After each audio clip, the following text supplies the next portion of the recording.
Go'zal oilaning nurli farzandlari. Fotima-i Zahro onamiz va Hazrat Ali ibn Abu Tolib go'zal turmushlaridan 3 o'g'il Hasan, Husayn, Muhassinlar va 2 qiz Ummu Kulsum, Zaynablarni ko'rishdilar. Rasululloh sallallohu alayhi vasallam barcha nabiralarni jondan ortiq yaxshi ko'rar edilar. Endi muborak oilaning bu nur yuzli farzandlariga bir to'xtalib o'tsak. Hazrat Hasan ibn Ali. Ular Rasululloh sallallohu alayhi vasallamning ilk nabiralari bo'lib, hijriy 3-yil, milodiy 625-yilda dunyoga kelganlar. Yuzlari xuddi onalari Fotima-i Zahroga o'xshagan, oq qizildan kelgan, islom olimlari tomonidan e'tirof etilgan Rasululloh sallallohu alayhi vasallamga o'xshagan insonning birlari. Hazrat Hasan shaxsan payg'ambarimizning tarbiyalarini olib ulg'aydilar. Ular hilm, rizo, sabr va karam sohibi edilar. Hayotlari davomida 2 bora hamma boyliklarni tarqatib yuborgandilar. Juda ko'p sadaqa qilardilar. Kimdirdan biror hadya olsalar, evaziga unikidan-da yaxshiroq hadya bermasdan qo'ymasdilar.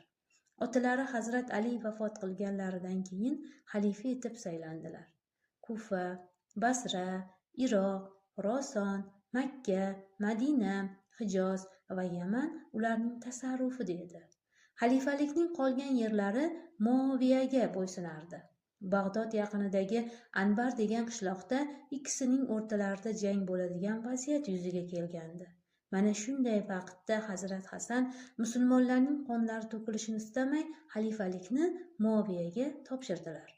Shundan so'ng o'sha vaqtdagi xalifalikning markazi bo'lgan Kufa shahridan Madina-i Munavvaraga ko'chib o'tadilar va umrlarining oxirigacha shu yerda yashaydilar. Qabrlari Baqiyda onalarining yonlaridadir. Hazrat Husayn ibn Ali. Ular akalari Hazrat Hasandan keyin 1 yillar o'tgach dunyoga kelganlar. Ismlarini ham bobolari qo'ydilar. Hazrat Husayn ham Rasululloh sallallohu alayhi vasallamning tarbiyalarida ulg'aydilar. Kunyalari Abu Abdulloh, Said va Shahid edi.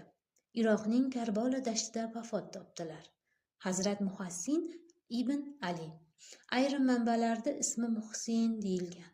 Islom olimlarining yozishicha 3-4 yoshlarida olamdan o'tgan. Shu bois Muhassin haqida ma'lumotlar juda kam. Azizlar, agar eshittirishlarimiz sizga ma'qul bo'lsa, bizga obuna bo'lishni unutmang.